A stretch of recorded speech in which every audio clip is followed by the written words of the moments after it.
So, if you wanted a track-based supercar, the best place for you to go back in the day would be Caterham or BAC or KTM.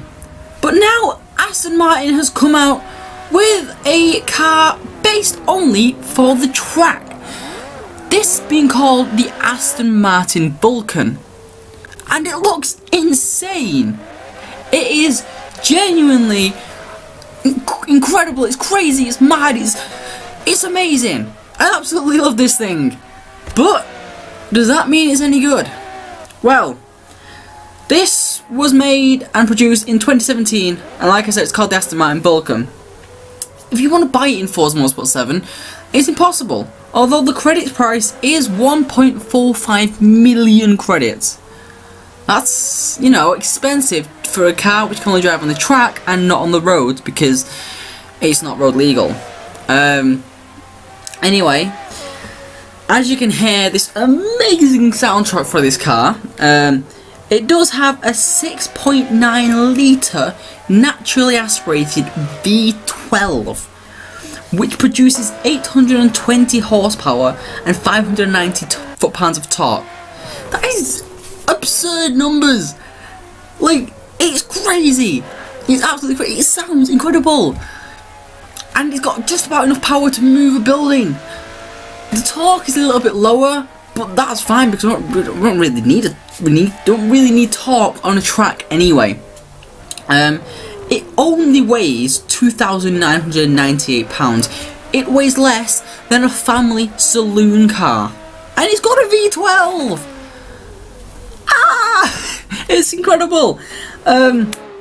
For grip wise, now this is always the worrying factor of a car with 820 odd horsepower is, does it have enough grip in the rear? Now as you can see, it does have a massive wing which produces a lot of downforce, yes, but it still alone wouldn't be enough to keep the car tame. It does have 305s on the front, so pretty big tyres on the front, and 345s on the rear, so they're even bigger, they're 40mm bigger on the rear. And in Forza, I'm not sure if it is as good as what it would be in real life because it's only on sport tyres as standard, and I'm not sure if in real life it comes on full racing slicks because it is obviously a track car. But yeah, sport tyres are standard, and like any good track car, it is rear wheel drive and the engine is in the front, so it's a, you know, a nice normal balance. This car, if controlled, can go from 0 to 60 in 3 seconds. It can go from 0 to 100 in 5.7 seconds. 5.7 seconds for the likes of a family sedan car sometimes wouldn't even be enough to get to 60. Heck, SUVs can't even get to 60 in 5.7 seconds. It takes them about 8. This car is incredible. It's an amazing feat of machinery. Brake wise, oh my god, they're amazing. 60 to 0 on 122 feet, 100 to 0 on 274 feet. The brakes are impeccable. They literally just, you could stop like a shipping boat with your brakes of this thing. They are really good. Like, you get so much confidence with the brakes in this thing. You're braking at points you would never imagine to brake at unless you're in an F1 car. And that's how good they are. And as it is a track car, top speed really isn't the thing you really worry about around the track, but it does have a top speed of 202 miles an hour, so you're never going to be limited when it comes to going down a straight. Now, like I said, this is made by Aston Martin. I'm pretty sure this is the first track-based car they've ever made. From my knowledge, anyway. There might be one that I don't know, but from what I know, it's the first ever one, and it is incredible.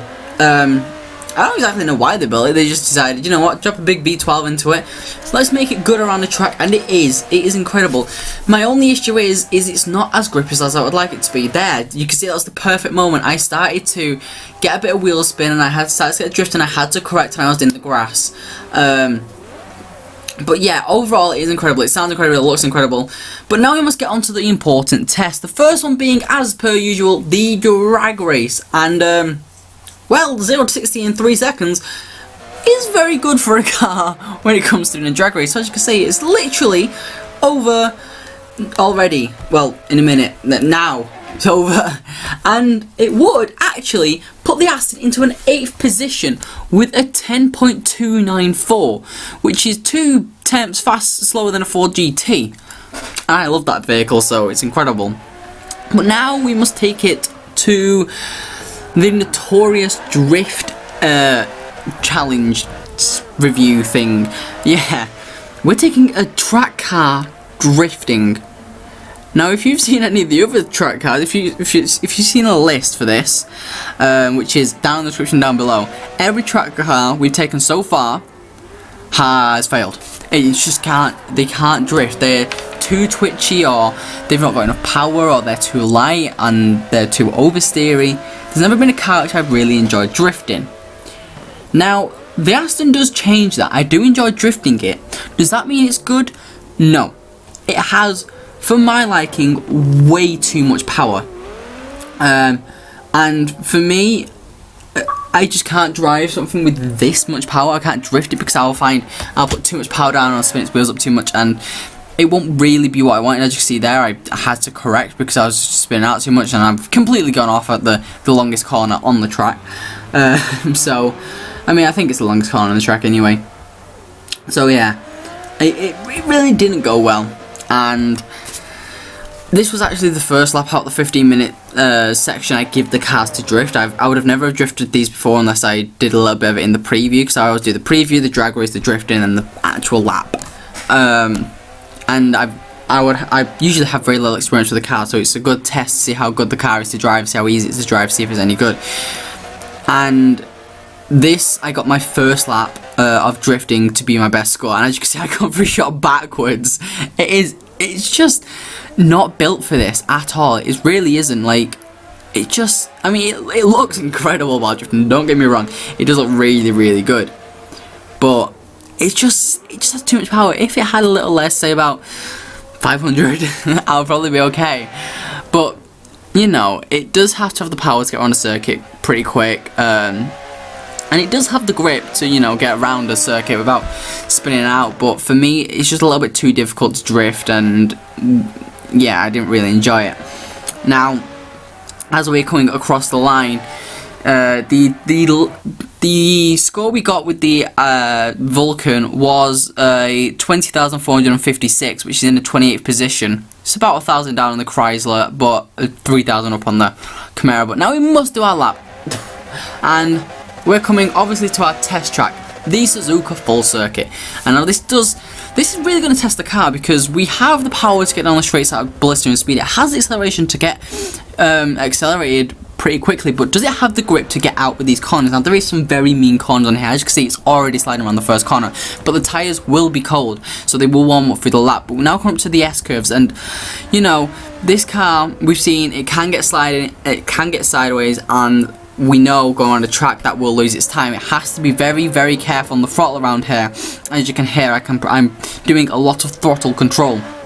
Yeah, I've got to control the throttle, because otherwise I'll spin up the wheels, I'll start doing a burnout, I'll start sliding out, and I'll just lose too much grip and I'll lose time. Round through the diagonals, the brakes are impeccable. You can get braked so close to the corner, and you get around it very, very neatly. Coming up to the uphill hairpin now, this is the corner which really does throw out cars, because it's going uphill and you have to get the power down, or you just won't get accelerated anywhere.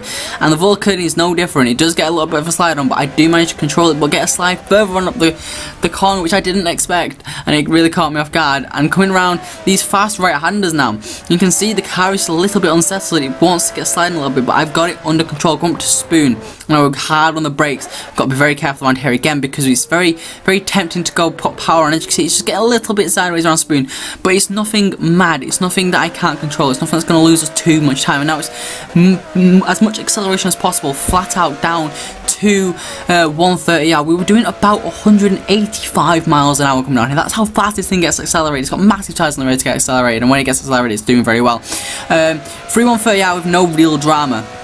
Coming up to the Castle Triangle now, and this can break a lot later than you can in many other cars. We'd have a little bit of a lockup, but it wasn't too much. Coming through the Castle Triangle, and you know, this is a bit which is very slow speed, very acceleration dependent, and if it's rear wheel drive, it will usually be cut out, but it does very well. Coming to the final straight now, I've got to make this final acceleration. I'm so excited, I'm mixing up my words, and across the line with the Vulcan, and it goes into a second place with a 2:12.141. It's only beaten out by the lap Ferrari by 2 seconds, but down on the up on the P1 by about a second. That is incredible. It is actually incredible. It goes into second place. I expected this thing to do well, yes. It's an incredible car to drive. It's got enough grip to get around the circuit very, very quickly. Could it have gone quicker? Definitely. But was it easy to get it to go quicker? Not at all. Okay, put in the right hands, this thing could fly around the circuit. But as you can see, it does like to step the rear end out a little bit too much for my liking. It's a little bit too oversteery, but you can get it under control after you've had practice. Because we do the practice. We do 5 laps around Suzuka before we do the preview lap to get practice with the cars. Because if we came and did it the first time, the lap would be horrific. So we do get a bit of practice. So I do get practice and know where to brake for the corners, how much power I can put on through the corners for each car. And this one, this car getting used to it was weird because I was braking way too early because I've not done a review in a very long time, but I still know the braking zones. I still know what cars are capable of. And this, you have to literally rewrite your brain and say, oh, I'm meant to brake here, and then actually brake 100 feet later because the brakes are that good. Otherwise, you're gonna lose so much time. And you do have to do a lot of throttle control, like I said, because there's 820 horsepower going to the rear end. And that's a lot of horsepower for no matter how big your tyres are in the rear. That's still going to be a lot of power. Although the Aston does deal with it incredibly well. It deals with it a lot better than some of the cars I've driven before. And for that, I have to give it props. I mean, I know it's it was built to go around the track. And it does that very well, as we know. And it looks amazing.